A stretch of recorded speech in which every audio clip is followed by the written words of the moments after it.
Júlio, a violência urbana no Brasil está fora de controle. O Estado perdeu o controle. Não há como se fazer alguma coisa, pelo menos é o que constatamos ao ler os jornais diários. Está faltando polícia no Brasil?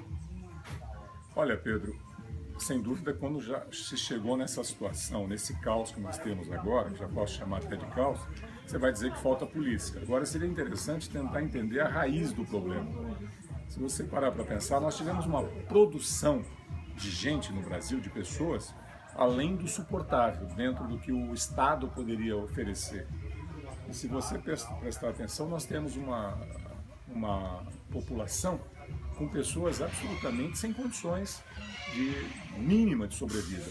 E se você olhar de onde elas vieram de famílias, às vezes, com 8, 10, 12 filhos, onde o indivíduo, às vezes, não tinha condições nem de cuidar de si próprio e botou 10, 12 pessoas no mundo. Isso, numa época, há 50 anos atrás, não era tão pesado. Por quê? Não havia todo esse consumismo, não havia todo esse desejo de ter, né? Nós nos contentamos com muito pouco, mas hoje não, hoje eles querem mais. E o detalhe é o seguinte, são pessoas que foram colocadas no mundo sem condições. E resultado, o que nós temos então? Temos pessoas necessitadas, mas não é necessitadas só de alimentos, são necessitadas de bens de consumo. Um boné, por exemplo, quanto custa um bonézinho? Você compra um boné para você vai pagar 15 reais, você está contente. Os meninos não estão mais contentes.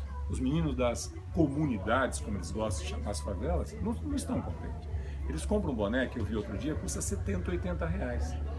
Eles não, se você compra um tênis aí, um Mizuno, de 200 reais, 180, você está contente. Você se entende com ele. Eles não, eles querem um Nike Air, custa 700, 800, eu não sei. Então, esse consumismo leva, sem dúvida nenhuma, a uma necessidade de buscar como consumir. E aí você vai entender por que essas pessoas são facilmente cooptadas para a violência, para o tráfico de droga, para o assalto e coisas desse tipo.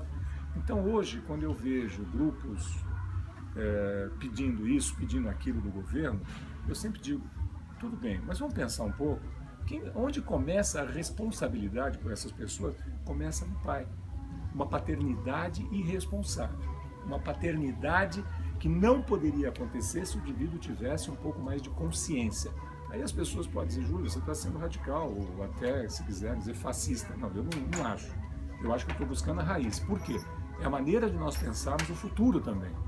Nós não podemos ter esse volume de pessoas que nós temos hoje sem que a pessoa tenha condições de ajudá-lo.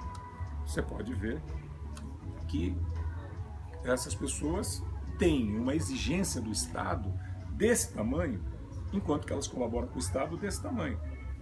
E você reclama que você está pagando isso para o Estado e está ganhando isso do Estado. Então você vê essa situação, esse balanço não muito adequado, quer dizer, falta desse balanço, explica muita coisa, Pedro. Se nós não pensarmos nisso, e eu achei interessante, o Papa já falou isso. O Papa falou, não temos que ficar procriando que nem coelhinho. Um caso, por exemplo, que me chamou a atenção, um caseiro que eu tive na chácara dizendo que um amigo dele, lá no Nordeste, tinha 8, 9, 10 filhos. E quando falaram, ô Tião, você precisa diminuir isso daí, você não tem condições. Ele disse, o governo cuida. E eu não estou falando agora de Bolsa Família, não, estou falando isso bem antes, inclusive, já do Bolsa Família.